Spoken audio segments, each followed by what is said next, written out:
Hello everybody, this is Cap Coldblood and welcome back to another episode of Let's Talk About. Today we will be discussing Star Wars Knights of the Old Republic 2, the Sith Lords, and my experiences with it. Now, before I actually get into this video, I do want to say there will be massive spoilers for Knights of the Old Republic 1 and Knights of the Old Republic 2 because I'm not willing to pull any punches with this review, and I really feel that I need to get into the whole explanation of what I feel about Knights of the Old Republic to justify my honestly mixed review of Knights of the Old Republic 2.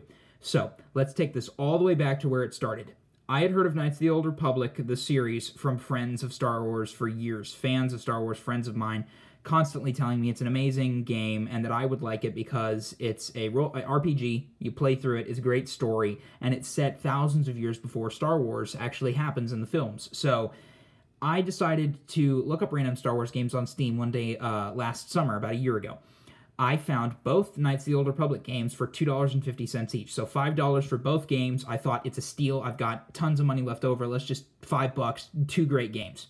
So I decided to buy them. I played through the first Knights of the Old Republic game, ended up loving it. I loved all the characters. I played through it twice. I played through as a Jedi Guardian with two lightsabers, dual red lightsabers, and then I played as a Jedi Consular, focusing on single lightsaber combat and force powers after playing through the whole game, having known the wonders that it would show me.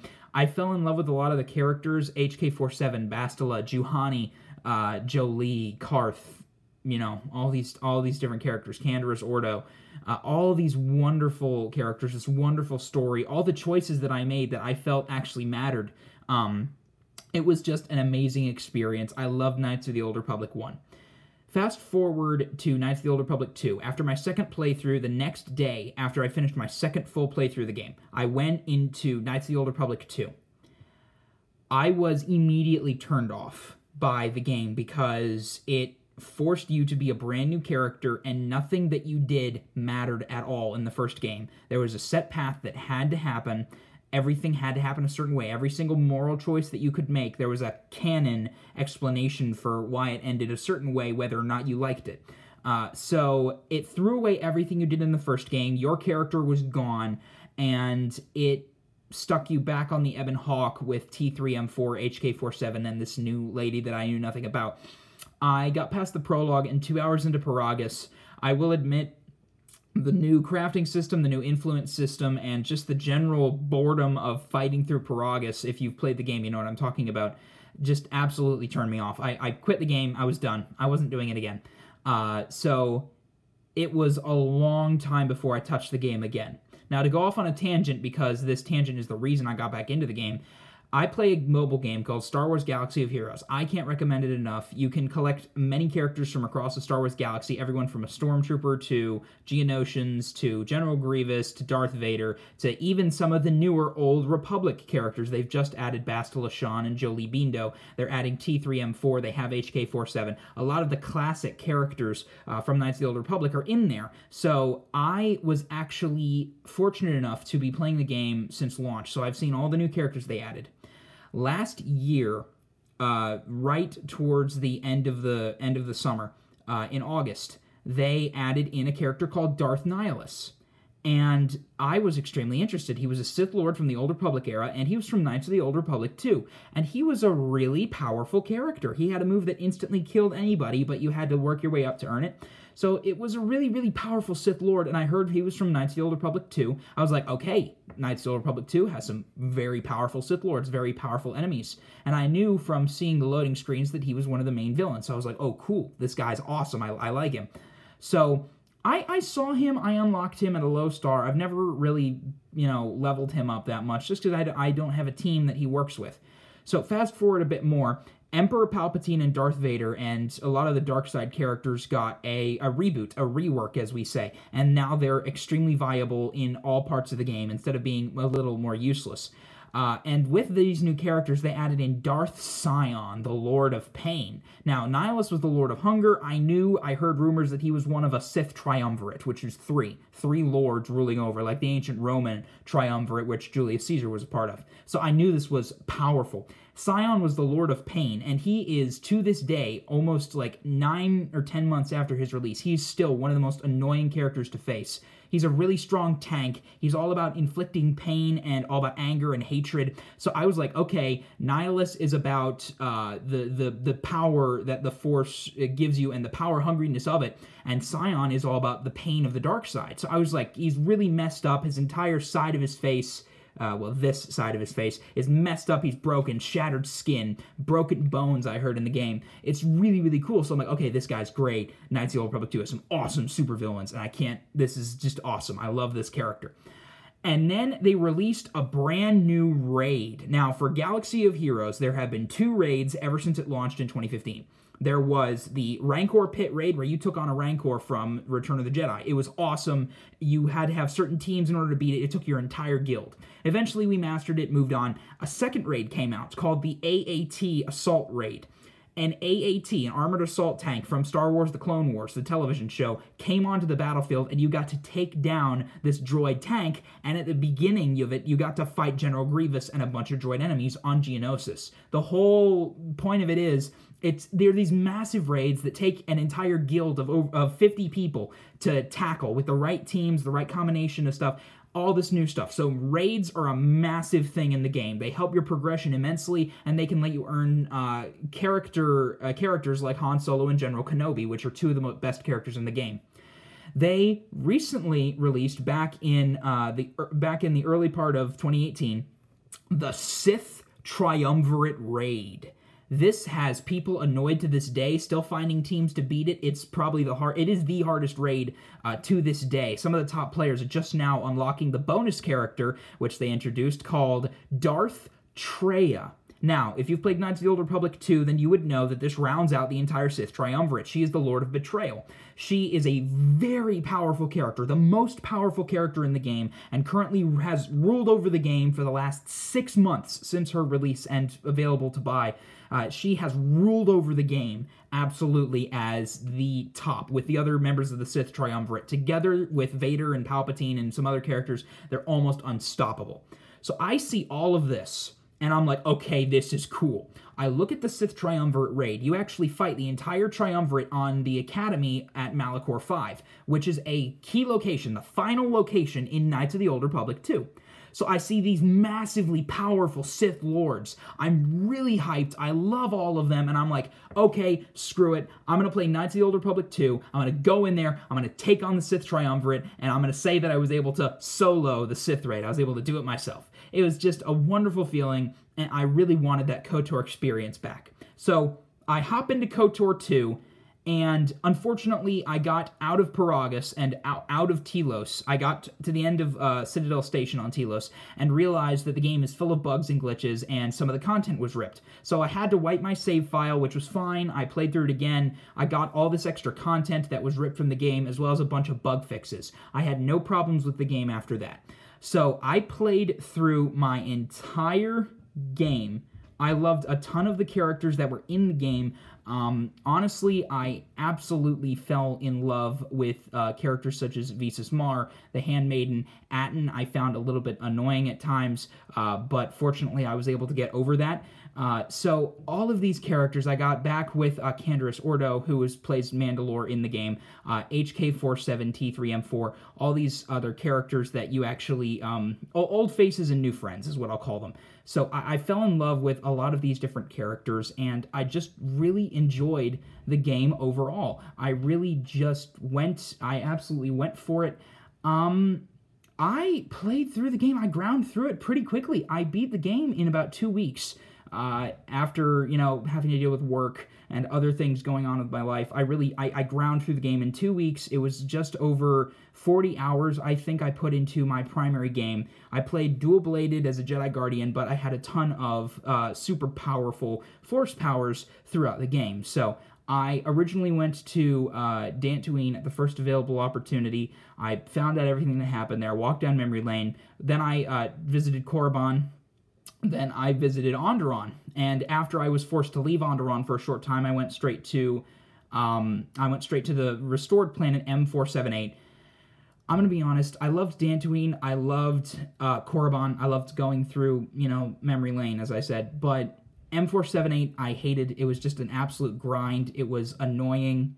I just absolutely could not stand it. I really wanted to get to the Sith Triumvirate. This kind of hurt myself here. I just really wanted to get to the entire Sith Triumvirate raid. I wanted to do that. That's what I set out to do. Now, thankfully, Visas and all these other characters really helped bring it in for me and made me wait, especially when I found out I could convert them to Jedi. I tried to convert the Handmaiden as hard as I could. For some reason, it wouldn't work no matter what guides I looked up. Atten I was able to convince towards the end because I went to Nar Shaddaa last, which a lot of people told me not to, but I didn't care. It's what I had done. Nar Shaddaa was boring. I didn't care. I did not like Nar Shaddaa. It was just a bunch of criminal scum that I could have killed in an instant. So, get through all that grinding. I loved all the characters that I met. I loved all of the relationships that I'd formed, especially with Visas. So, fast forward all the way to the very end. I'd saved the Mandalorian race. I'd done all this different stuff, and everything was fine. I was ready to go to Malachor 5. I knew I would have to eventually. And the whole game, I knew that this character, Kreia, you knew, was Darth Traya. She was exactly the same in every single way. Even her voice was familiar, and her character looked exactly the same. And the thing that tipped me off was her left hand in Knights of the Old Republic 2 gets cut off. In Star Wars Galaxy of Heroes, her character has 3 floating purple lightsabers. Her robe is black instead of brown, and she's missing her left hand. So, pretty big duh that she's Darth Traya. The whole game, I did not trust her. I did not care about her. I ignored most of her advice unless it was, like, stupid duh advice, or unless it actually had some merit to it. So, I ignored all of that. I did not like her. I actively ignored her. I did not have her in my party if I could help it. So, fast forward all the way to Citadel Station, because this is what I played through. I ground through the last 4.5 hours of the game, staying up until 1:30 from 9 o'clock to get it done.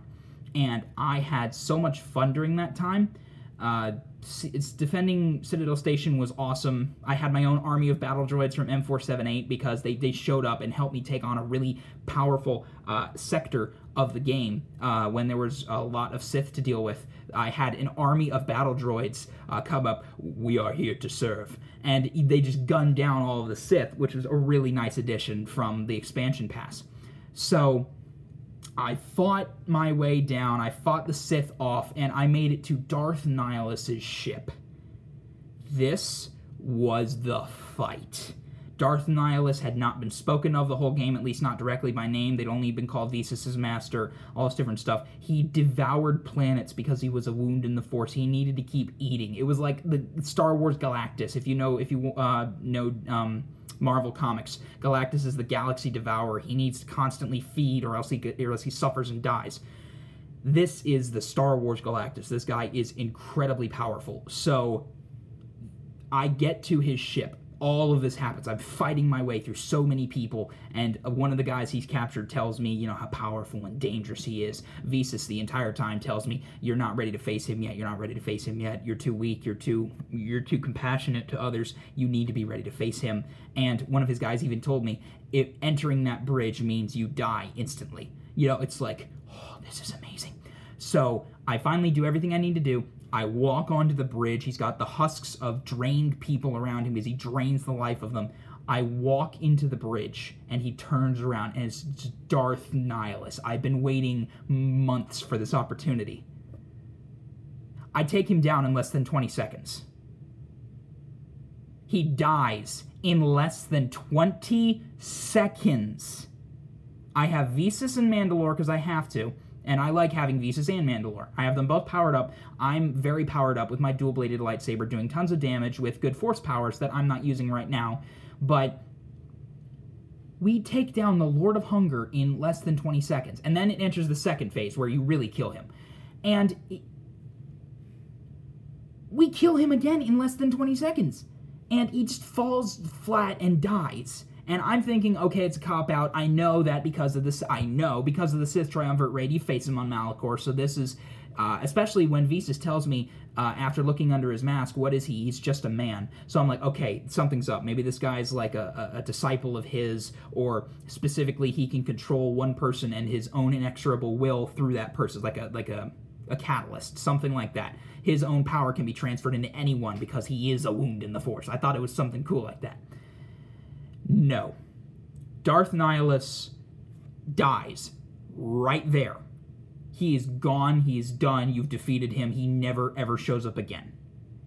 I wasn't ticked about it until I finished the game. So, let's continue on. I really was awesome. It was like, oh, I took down Darth Nihilus really easily. That means he's going to be really more powerful when I get to Malachor.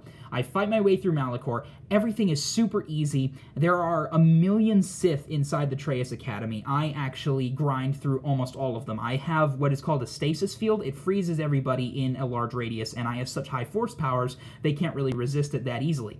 And then if they do resist it, I have massively powerful lightsaber attacks and tons of force lightning. That does so much damage. So I'm going in there, I'm literally carving a bloody swath through this base. I kill Sith Lords, Sith Apprentices, Dark Jedi, Sith Marauders, Sith Commandos. They try to ambush me in a room, literally 12 to 1, and I go in there, stasis field, lightning, lightning, lightning, and they're all dead instantly. So I get in there, I save my friends, who Traya has captured. Traya at this point has betrayed me. I take all my friends, I get them out of there, and I go to face Darth Traya alone. Now, before I do that, I knew I had to face Darth Sion, who I'd only run into a few times in the game. He was ultra powerful, you couldn't defeat him. Even if you killed him, he would come back through the power of hatred, which is a really powerful mechanic in Galaxy of Heroes. His ability held by hatred allows him to be revived at full health when he gets defeated. And it's a really, really powerful ability. So, Sion, I'm expecting to constantly destroy, or constantly be destroyed by Darth Sion, the Lord of Pain. This guy is powerful. Traya literally broke every bone in his body into 1,000 pieces and reformed him so that he would feed off the pain and become powerful in the dark side. He was his former apprentice. So, I get in there, and a really cool mechanic about it was I was able to talk to him, and my persuade skill was through the roof, because that's my most important skill. In a role-playing game, I have to be able to persuade people. So I persuade him, and I keep lowering his constitution, his will, and his offense. His offense, his defense, and his ability to use force powers. So I keep lowering that with conversations we have every time I defeat him. So it's really cool. And I beat him once, and I lower his will. I beat him again, I lower his will. And then the third time, I'm able to convince him. Now, granted, the fight was very short. I was unsatisfied with the length of the fight, but I'm able to give him peace, and he's finally able to die, because his master wouldn't let him die. And the only thing he wants is to stop feeling this pain. And I feel very bad for him. I let him, because I'm full light side. I was full light side the second planet I was on.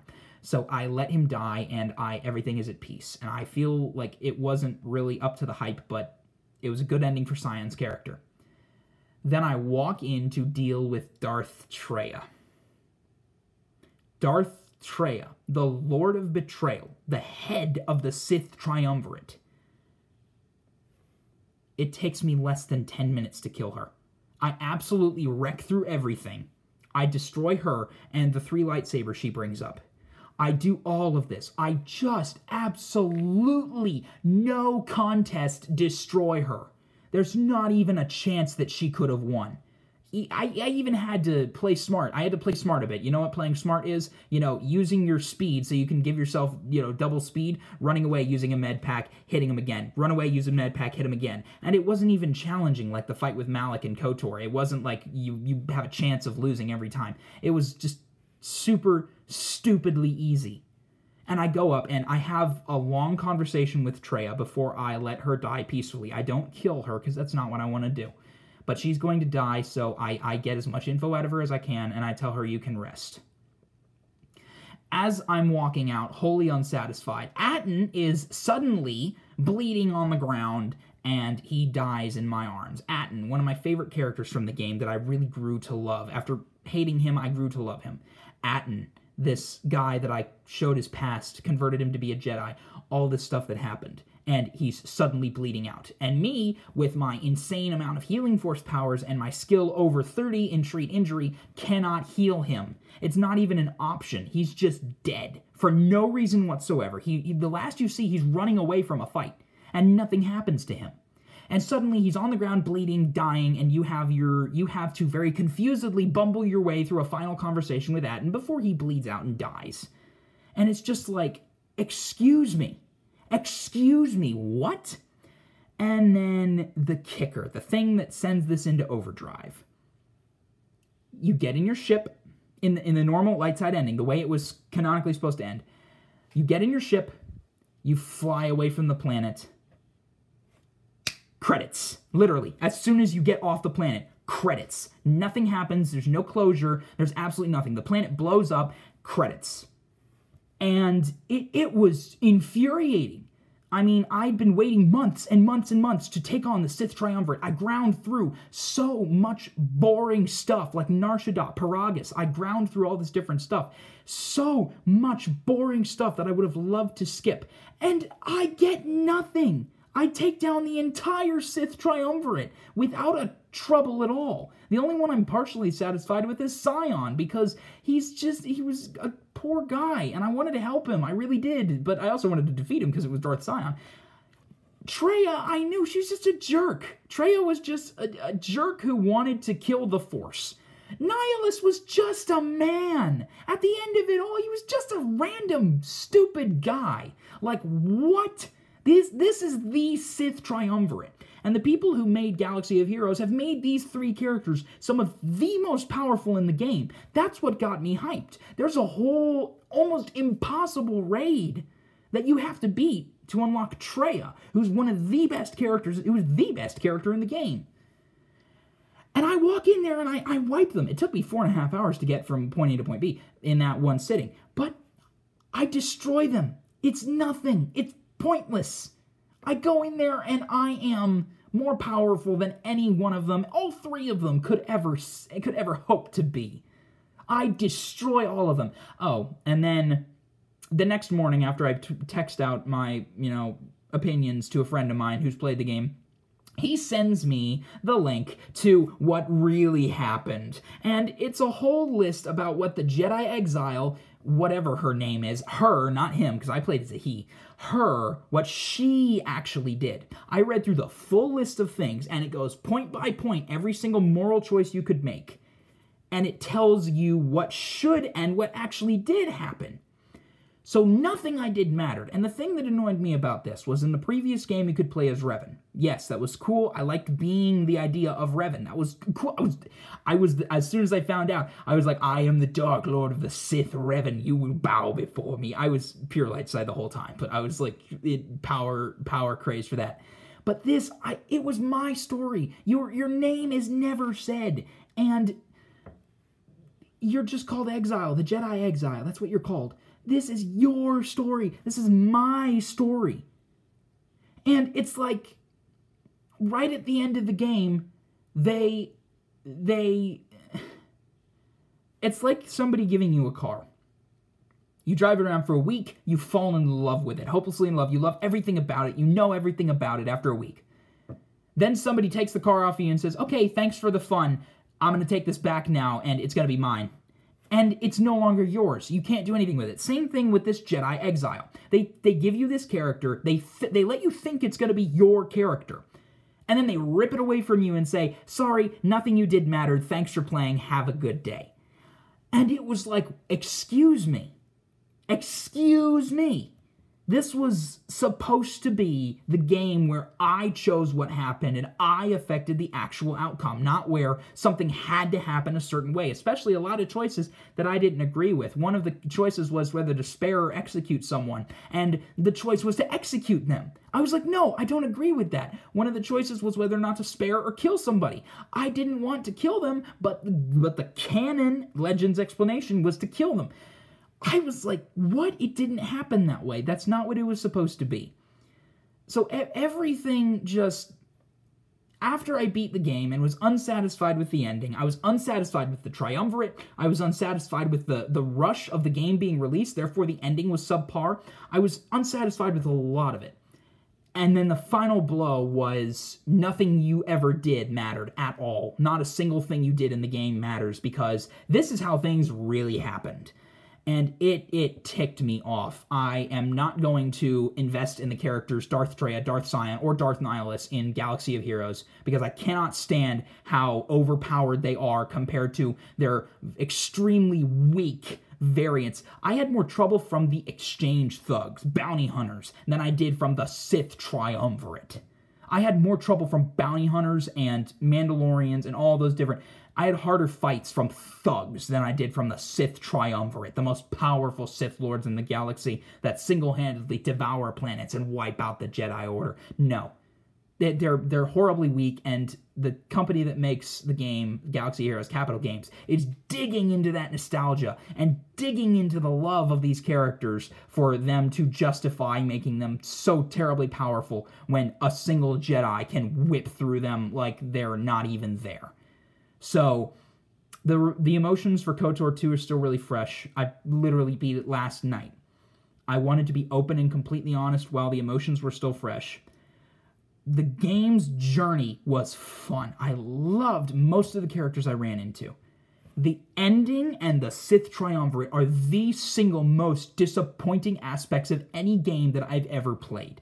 They were so powerfully presented. They were so hyped up. Even if you just take a look at what they tell you in the game, Kreia does all this, Treya, same character, does all this amazing stuff. And she's so powerful. Sion is unbeatable, and he's incredible. Nihilus, you're told, can devour planets. He has devoured planets. He's so powerful. And you go in and kill them virtually instantly. It gets on my nerves so much, because I was so looking forward. The only thing that kept me going through the grind was facing the Sith Triumvirate, and it was so disappointing what I got in the end. Knights of the Old Republic, the whole franchise is, I cannot recommend it highly enough. You should play through it. But Knights of the Old Republic 2 was rushed out of development. There's not enough story for the villains, and the ending is one of the worst. It's up there with Halo 2. It's one of the worst endings in video game history for me. It's so unsatisfactory.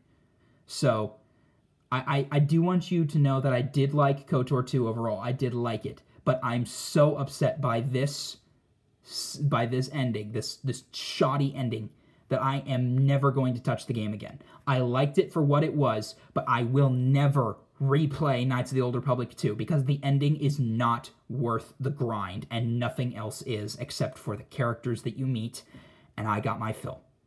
I'm done. KOTOR 2 was a good and fun ride, but I'm done. So thank you guys very much for watching this long video. I wanted to, just like I said, be completely honest about it. So thank you guys for watching, and I'll see you in the next one.